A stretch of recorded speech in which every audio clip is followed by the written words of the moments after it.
Do you want to know why you overthink? It's not because something is wrong with you, and it's definitely not because you're weak, broken, or flawed.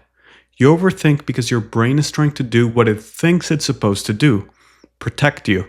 It's trying to create certainty in a world that doesn't always give it. Overthinking isn't just having a lot of thoughts, it's the repeated mental loop of trying to solve something that can't be solved in this moment.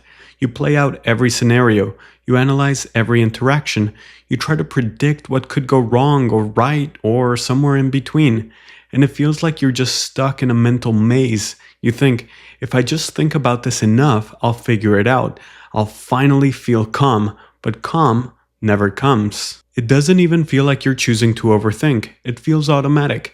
You sit down to relax and suddenly your mind is reviewing something that happened 3 days ago, or a conversation from 2 weeks ago, or planning for something that hasn't even happened yet. This kind of thinking can feel productive. It gives the illusion that you're preparing, protecting, or making progress, but really you're just getting more stuck. Here is the pattern. Something feels uncertain, and your brain says, nope, I need answers. It sends you down this rabbit hole of thoughts.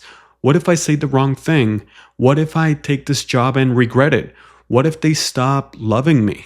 These aren't just random fears, they're bids for safety. They're your brain's way of saying, give me a guarantee and I'll calm down. But here's the problem. Most of life doesn't come with guarantees. There's no 100% certainty in relationships, no perfect job path, no foolproof plan for happiness. So your brain keeps trying and failing to get that certainty, and that's what creates the spiral. Let's say someone doesn't text you back for a few hours. Your mind starts, did I say something wrong? Are they mad at me? Maybe they realize they don't actually like me. Notice how quickly your mind turns uncertainty into a threat. That's the core of overthinking. It doesn't just stay in the realm of curiosity, it leaps to danger. Let me give you a few examples. Let's say you're about to send a text to someone you like. You spend 30 minutes rewriting one sentence, not because you don't know what to say, but because you're terrified of how it might be perceived. You think, if I say it just right, they'll definitely like me back. That's your brain trying to find certainty. Or maybe you're applying for a job. You reread your resume 12 times. You Google the company, look up interview questions, research the interviewer's LinkedIn. Not because preparation is bad, but because you're trying to find some angle that guarantees success. Here's another big one. Ending a relationship. You're miserable, but you stay because what if I regret it? What if no one else comes along? So you analyze and reanalyze, hoping that eventually the answer will just be obvious and easy. Or maybe you stay in a job that's draining you. Every day feels heavy, but the idea of quitting brings up 1,000 what ifs. What if I can't find another one? What if I end up in something worse? What if I miss the money and can't support myself? So you stay, not because it's right, but because at least it's known. And known feels safer than unknown, even if it's painful. Let me give you another example. Meet Maya. She's 25. She's in a situationship that's been dragging on for 8 months. She says she wants clarity, but every time she thinks about having the conversation, she spirals. What if I bring it up and he pulls away? What if he was just about to commit and I ruin it by being too pushy? So instead, she Googles articles about signs he likes you and rewatches old texts for clues. She plays detective with her own life, hoping that somehow, if she finds the right sign, it will give her the permission to act. That's what overthinking looks like in real time, and it feels safe, but it's not actually safety. It's paralysis in disguise. The attempt to create certainty, it starts to control you. It makes your world smaller. You stop taking chances. You avoid situations where you can't guarantee a good outcome. You shrink your life so you can feel safe. You start asking people for reassurance. Do you think I did the right thing? Was I being weird when I said that? Do you think they're mad at me? And the reassurance helps, but only for a second. Then your brain comes up with a new what if. This cycle keeps you stuck. You never actually feel certain. You just get momentary relief until the next wave of doubt hits. Eventually, you stop making choices entirely. You keep saying, I'm still thinking about it. Weeks pass, opportunities disappear, and you feel even more frustrated because now you're not just anxious, you're stuck. So, what's the alternative?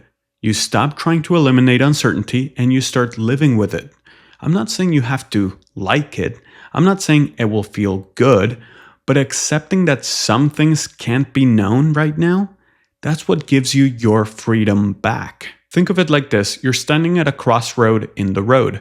Both paths are foggy. You can't see where either one leads, and your brain says, wait until the fog clears, then decide. But the fog might not lift, and waiting doesn't give you clarity, it gives you paralysis. So instead of waiting for certainty, you make a choice with what you do know. You trust yourself to handle whatever comes up on that path. That's what builds confidence. Not perfect choices, but action in the face of uncertainty.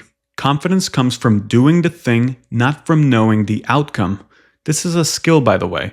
You don't just hear it once and magically feel better. It takes repetition. You catch yourself spiraling and say, my brain wants certainty again.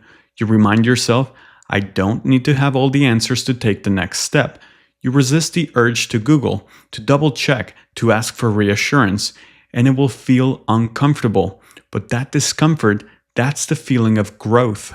You don't have to get it perfect. You just have to practice not getting trapped. Try saying this to yourself. I can tolerate not knowing. I can move forward without a guarantee. Not because you're fearless, but because you are capable. Let's say you're invited to a party. Your mind starts spinning.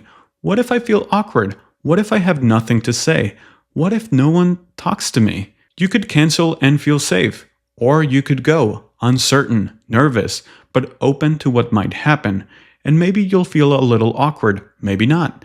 But either way, you'll have shown your brain that you can survive without needing everything to be guaranteed. Overthinking doesn't mean you're broken. It means your brain's trying to help, just in a way that keeps you stuck.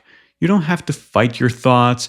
You just have to stop chasing certainty. So next time, go through the fog, accept the uncertainty, take the next step anyway. That's how you move forward. That's how things start to change. And you'll realize you're stronger than your thoughts. You can handle not knowing. And in the space of uncertainty, life actually begins. Thank you for watching this video. If you like this video, make sure to give it a thumbs up, share, and subscribe to my channel. Thank you, and see you in the next one.